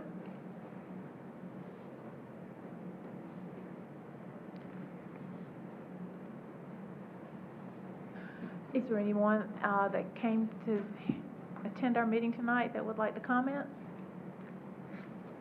Happy to make a motion when you're ready for it. Let me finish up and close the, Oh, I'm sorry, I forgot it was public here. yeah, well, the public hearing. Can I just get verification again? Come on, give me your name and address. Sorry, Mm, y'all that's knew me okay. by now. Regina Harmon, 6616 Tells Branch Road. Can I just get verification on, I think it was number 3? Can you roll that one back for me? Do you mind? Number 3? All I'm asking for is a little bit more verification on the voting procedure. Why was it 4 to 5 before, and why are we taking that away? Is there any way I could get a little bit more verification on that? Am I asking the question in the right way? Yeah, the supermajority. The town attorney can answer that. Okay, thank you, sir. I'm gonna sit back down while you answer it. Historically, there has been a supermajority requirement in several contexts, and it's been in the town of Wendell's code for a number of years. I don't typically see it in circumstances where the board is responding to a planning board recommendation, but Wendell has had that for many years. But the supermajority requirement has been eliminated in a number of contexts legislatively. It's been eliminated in 160D. The protest petition has itself been eliminated. That process doesn't exist anymore. What that did when it existed was it triggered a supermajority requirement to challenge a zoning. My sense of it is that it puts you at risk. I think it's legally questionable whether that's defensible anymore or not.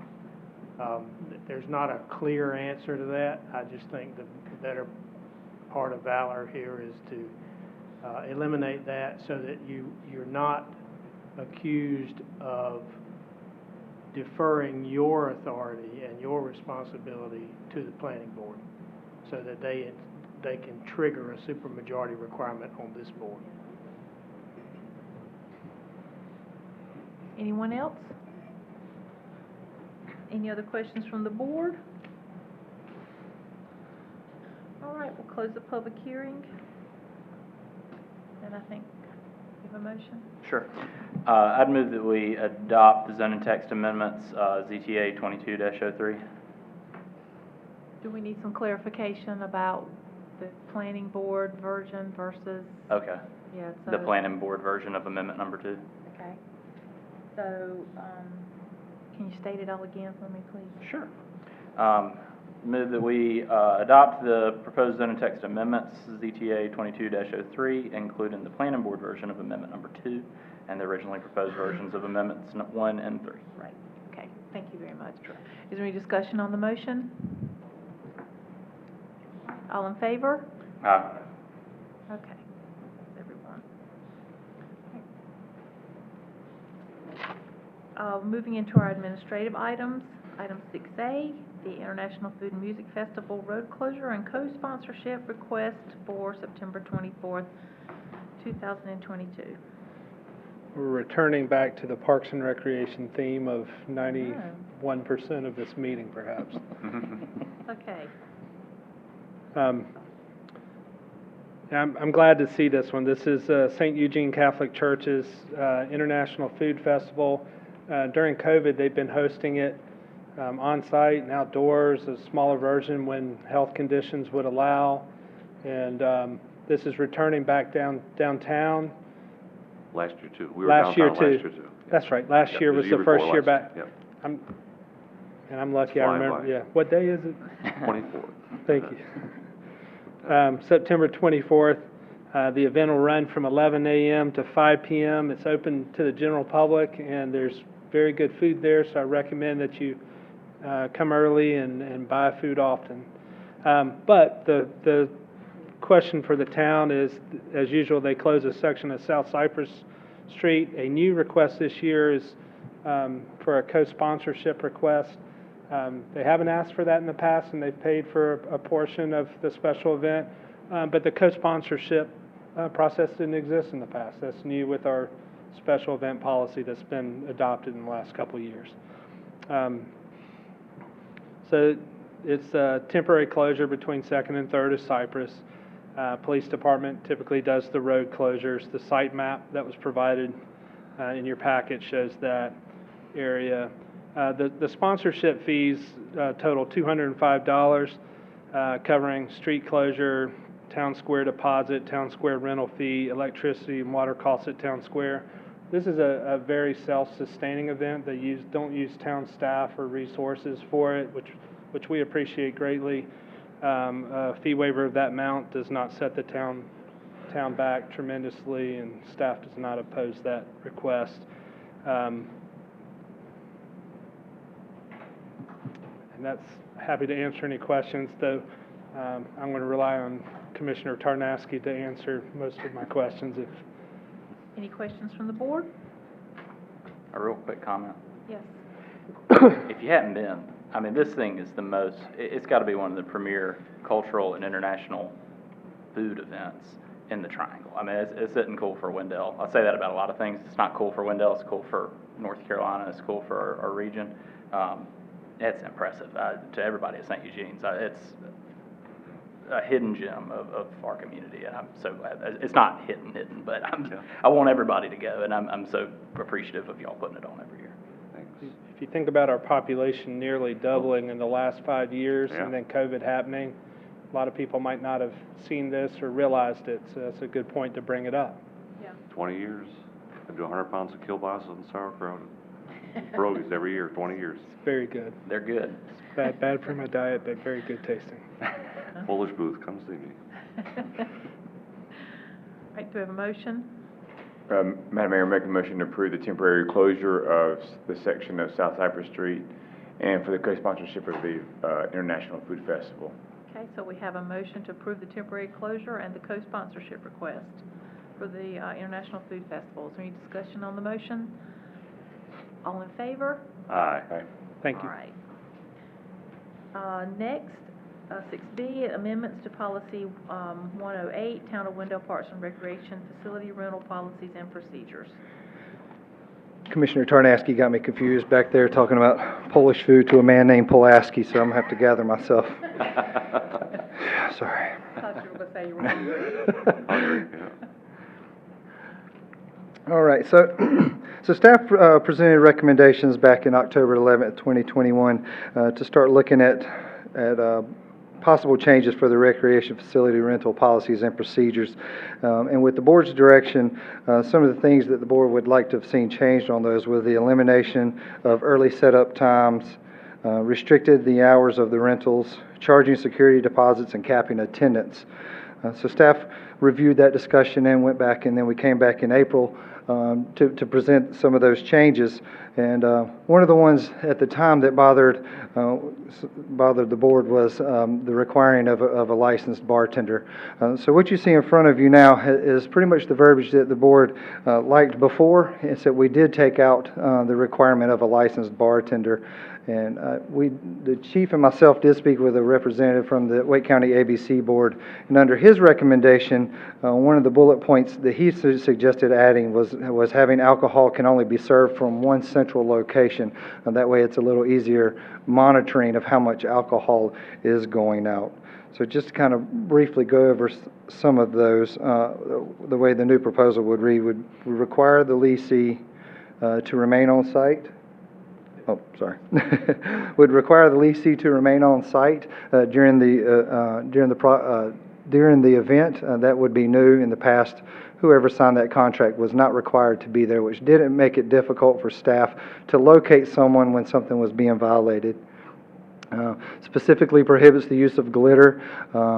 Confetti is currently banned, and so we wanted to add glitter to that. It does clog up the floor machine and does cause some issues.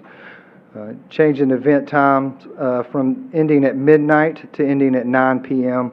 We were having a time with staff getting home at 2 o'clock in the morning, with a majority of our staff being younger of age. We were really having a tough time finding people to work those events. It ties the fee to the rate set by the Town of Wendell fee schedule.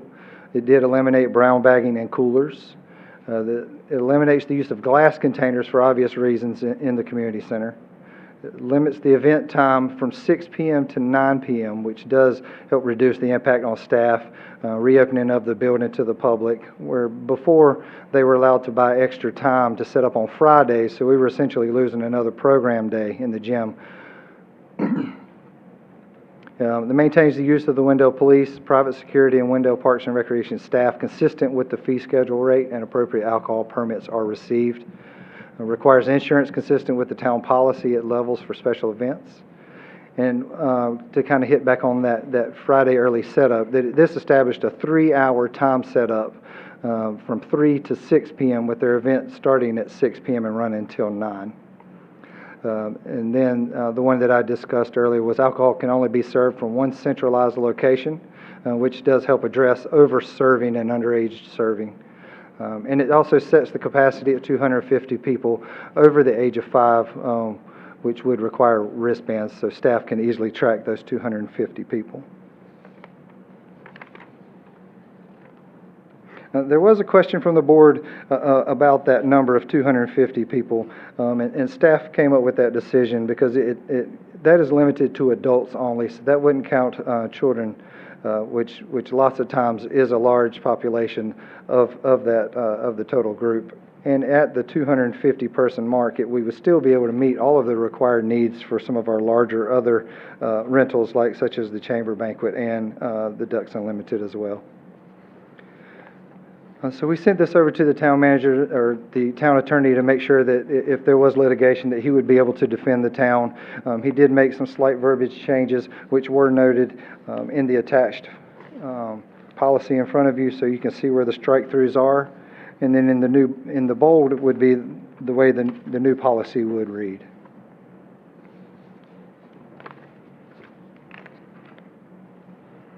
So we feel that this is a good balance of still having alcohol events, but being able to keep control of the amount of alcohol served, keeping the amount of attendees down, and also not overtaxing the Parks and Recreation staff or the building, because large-scale events do take a toll on the community center and our availability for other programming as well.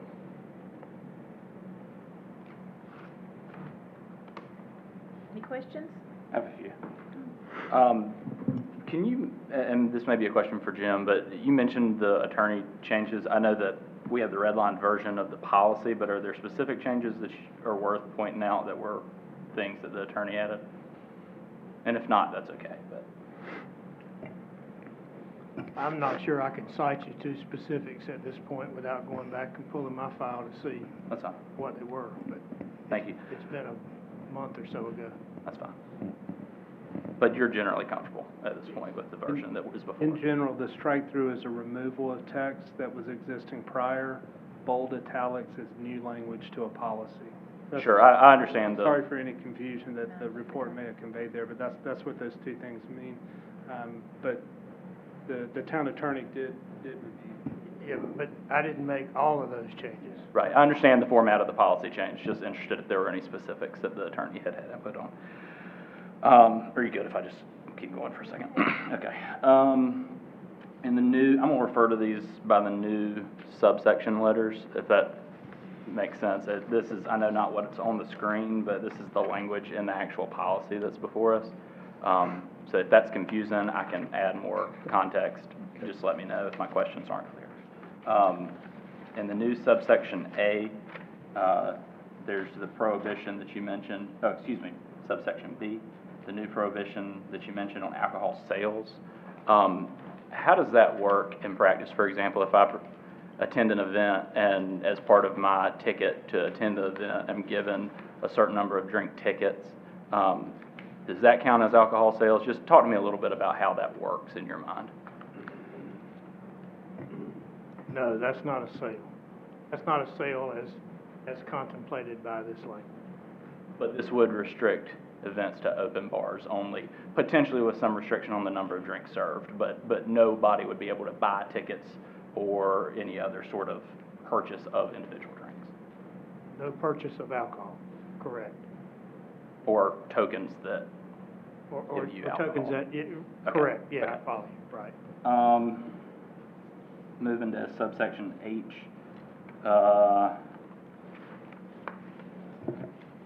Actually, I'm going to hold that one for a second because that's just more of a change that I'd like to propose. I do know that I think this is just a drafting thing, but just want to make sure that I'm understanding the language that's in the new policy. There are two new subsections I, and I think that it's the first one didn't get indented and highlighted the right way, so if that's a technical thing to fix later, that's fine, but sort of for my purposes of referring to the policy proposal, I want to make sure I understand that that's the case.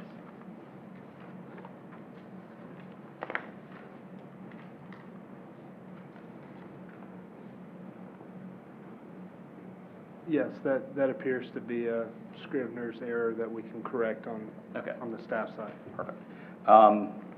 So finally, in subsection H, there's the language that you've already mentioned, Jeff, that says, actually, excuse me, you've not mentioned this language. This is a pretty technical thing. In the second sentence of section H, I'm going to read you the beginning of the sentence.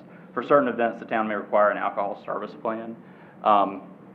I just think that the phrase for certain events is not necessary, and I'm going to, in a minute, Mayor, and defer to you on process for this, propose two specific changes to the policy that's before us, and that's one of them.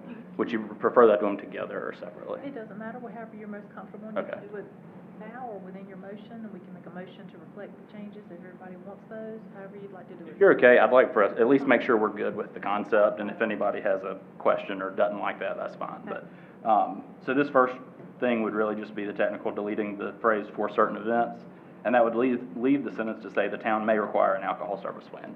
It doesn't, I don't think, have any tangible change, except it seemed arbitrary to say for certain events.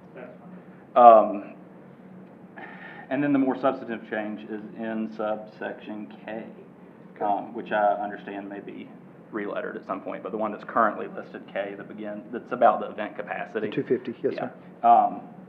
I still am just not quite, I don't feel like I've heard a reason that's good enough to have a separate attendance policy or capacity limit for events that serve alcohol. I understand the connection with children, and ultimately, I feel like building capacity is governed in a scientific way by fire code, and it makes more sense to me to have the building capacity be the building capacity. And if alcohol is being served, I think in some ways your 250 could be, you're not going to let more than 500 people in the building, but I'm not comfortable with cutting that in half, so, and this one may be more controversial, so depending on the board's opinion, I would prefer that we either eliminate all of that new subsection K, or if wristbands are an important part of limiting to 500, just get rid of the 250 number and say we're going to use building capacity, but I just would prefer that we not have a lower capacity just because alcohol's being served. Okay.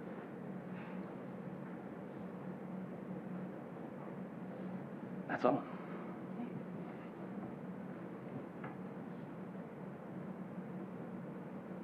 Anyone else? Could anyone just speak to that number, where that number came from, and just refresh my memory from last time? It's roughly about half the total capacity of the building for an event, non-sports event. Mm-hmm. So we took that number and just kind of put it in half, expecting another half of those being children.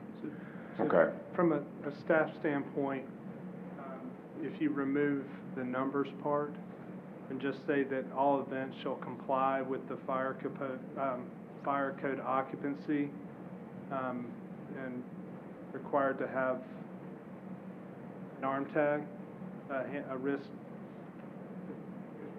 Wristband, yeah.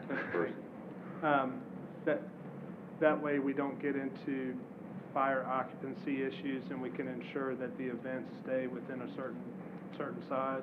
It's harder for that on younger children, obviously, but we can make that work. The main thing is we want to keep it within the fire code occupancy. We want to make sure that there aren't lots of outside people coming into an event, especially one with alcohol beyond, that creates a situation where there's a large number of people being served alcohol that puts fire code and adds risk to our facility beyond necessary. Yeah, part of the issue is with these type of events, we have so many entrances into the Wendell Community Center, is it's really hard to keep a head count of how many people are in that room. And so a wristband was going to allow our staff to be able to track who's got a band on, and so who should be here and who shouldn't. So the identification part of a person that should be on premises is important, so that people come and go during the time period as well. So when they first arrive, they probably come in the front door. Yes. And it's just easier for like the elites or the security staff hired, as they're walking around, they can be looking for these bands. If they find someone without, then you know that person has not been invited. Or misplaced their band and Or misplaced a band.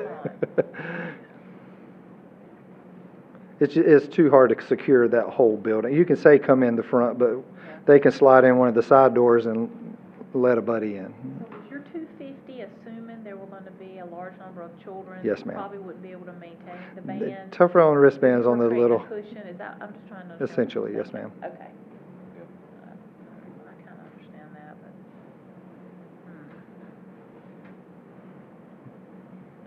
we're also open, if you feel there's a number better than 250, 350, or 400, just to leave that cushion for youth for an event, we're open to that as well.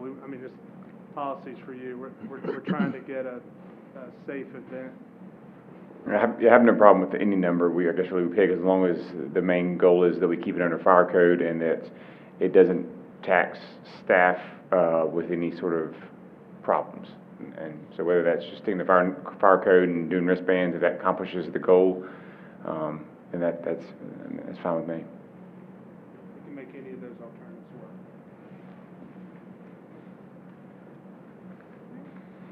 Make a motion, since you made a lot of. Sure. I would move that we approve the proposed amendments to Policy 108, Town of Wendell Parks and Rec Facility Rental Policies and Procedures, with the following adjustments. Subsection H, the elimination of the phrase "for certain events" at the beginning of the second sentence. And subsection K, changing the event capacity from 250 people to fire code. And any other technical and conforming changes necessary.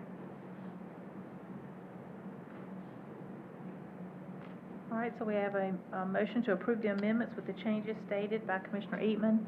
Is there any discussion on the motion?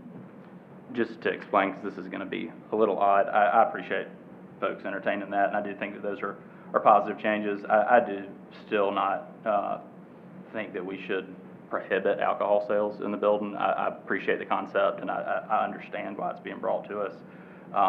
But because of that, I am going to vote against the motion that I made, which I know is a little bit confusing. So I wanted to explain what was going on there. Okay.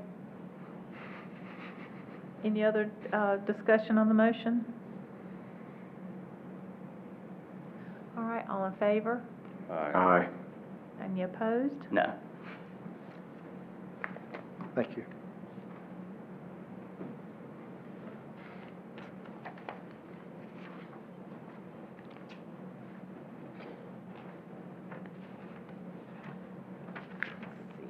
We'll move into our other business, and unfortunately, Commissioner Joyner is he's away tonight, so we'll just have the Wendell Fire Department on our next meeting and go into our commissioners' comments, and we'll start with Commissioner Lutz. Thank you, Madam Mayor. I don't have any comments for tonight. I was just making sure. Commissioner Eatman? I think sometimes the meetings that have the smallest turnout are some of the most interesting, and this is another one of those. man, there's so many exciting things happening in parks, and I still don't know that I've been on the board long enough to take credit for any of them, but I'm so glad to get to be here and be part of it, and appreciate the leadership of town staff and the rest of this board and getting us to this point, and I'm excited about where we're going next. Also, just, you know, we talk a lot about our town's history. I think we're a town that appreciates where we came from and how we got to where we are, and June Perry was certainly a big part of that, and I appreciate the mayor bringing the proclamation tonight, and it certainly his family as well. Glad to get to know him a little and call many members of his family my friends, and many generations of current, past, and future impact on our town. So that's always a worthwhile thing to recognize the people who have made contributions to get us where we are today. And I think that I'll stop with that. Thank you very much. Commissioner Tornaski? No comment tonight, Mayor. Thank you. Just a couple things. Thank you again to the Parks and Rec Department and to all the town employees for their work on the first fireworks show in many years. Someone told me there was one many years ago, so it must have been a long time ago. Excuse me? Not a town. Yeah, not a town one, but you know. I was there. Yeah. Commissioner Tarnaski was there, so I'm Bill's not back sure. here. I have been to some on the golf course that we kind of snuck in and had, so I don't know. Anyhow, this was the first official legal one, so there. So there's that. Somebody did shoot them off for several days near me. We really celebrated heavily here in Wendell for the 4th this year. So, but I do appreciate the town. I've received so many compliments, and one of the things that was very interesting to me, and I hate that Stephanie isn't here tonight, was that it was so organized. And I thought about her because she's very organized, and so. Anyhow, thank you to all of you. It was all hands on deck. Everybody was helping. Everybody had a role of some kind, and we sure appreciate everything that you did to make it such a success. The next thing, well, meet on Main. So I can probably guarantee it's going to rain next Friday. But it's going to be July 22nd from 5 to 9 in downtown Wendell. They've had a lot of bad weather, so they're really due for a good one. So if it's, you know, maybe there'll be a better one. Starts around 5. Band starts usually around 6. Hope you'll come out and join us for that. I also wanted to mention that in addition to Mr. Perry, this past week, this community in this area lost Mr. Charles Wood, who was the unofficial mayor of Lizard Lick. And I don't know if any of you knew him, but I met him a few times. He worked tirelessly to promote this community and create opportunities for residents. You know, many of us on the board and town staff, we all take classes and webinars and stuff all the time about economic development and placemaking and all these things that you want to do. And Mr. June Perry and Mr. Charles Wood have been doing that for 50 years. So sometimes what works, you shouldn't quit doing those things. So anyhow, he was an advocate of his community, and which is part of our community. It's in our comp plan, and how he wanted his community to grow, and he did that for over 50 years, and I just couldn't let the meeting go by without mentioning him as well. He'll certainly be missed. They both will. And with that, do I have a motion to adjourn? So moved. Meeting of the Town of Wendell Board of Commissioners. Happy to have all of you here with us tonight. We're going to be led in the Pledge of Allegiance.